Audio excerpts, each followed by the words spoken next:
দর্শক মন্ডলী আসসালামু আলাইকুম। তো আপনাদেরকে একটু রিকোয়েস্ট করতেছি, এদিকে একটু তাকান। কিছু কি দেখতে পাইছেন? আমি বলতেছি, ওই যে দেখেন বিদ্যুতের লাইনটা কিভাবে পড়ে আছে, দেখছেন? মানুষ কতটা অসচেতন হইলে এই কাজটা মানে কি বলবো, গায়ে লাগাচ্ছেন আর কি। যখন একটা দুর্ঘটনা ঘটবে তখন হয়তো এই কাজটা করবে। ওই যে দেখেন বিদ্যুতের লাইনটা ধানের মাথার উপরে পড়ে আছে, দেখছেন? কবে পড়ে আছে জানি না, তবে আমি আজকে আসছি, আজকে দেখতেছি। তো কি বলবো, যারা বিদ্যুৎ লাইনের কর্মরত আছেন তাদের দৃষ্টি আকর্ষণ করছি। আর এভাবে হচ্ছে মানুষের ক্ষয়ক্ষতি হইতে টাইম লাগবে না। তো মানুষ আসলে এখনও অসচেতন, এত এত দুর্ঘটনা ঘটতেছে, তারপরে মানুষ অসচেতন।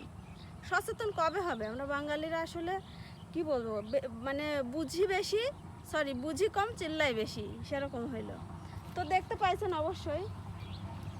এই যে আমি আর একটু কাছে যা দেখাই আপনাকে।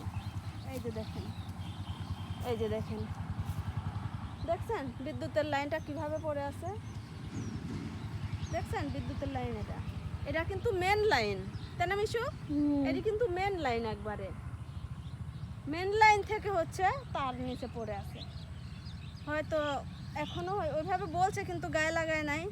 আসলে যখন দুর্ঘটনা ঘটে যাবে তখন চিল্লা তো কোনো কুল কিনারা হবে না। আর এটা হচ্ছে দেশের জন্য অনেক অনেক কি বলবো ক্ষতি। এবং যাই হোক, এই কাজটা আসলে খুব তাড়াতাড়ি করা দরকার। পড়ে যাসকে। তো যাই হোক, মাঠের মধ্যে আসছি, মনটা ফ্রেশ হয়ে গেছে। আর আয়সা দেখি এই অবস্থা। তো যাই হোক, আমি ছোট্ট ক্ষুদ্র মানুষ, আমার কথা আসলে কোনো কেয়ার করবে না কেউ। আর আমি ওই রকম বড় মাপের মানুষও না যে আমার ভিডিও দেখা কাজটা সম্পূর্ণ করবে, সেটাও করবে না। তো আমি দেখলাম, দেখে খারাপ লাগলো বলে আপনাদের সাথে একটু শেয়ার করলাম। সবাই ভালো থাকবেন, সুস্থ থাকবেন। আসসালামু আলাইকুম।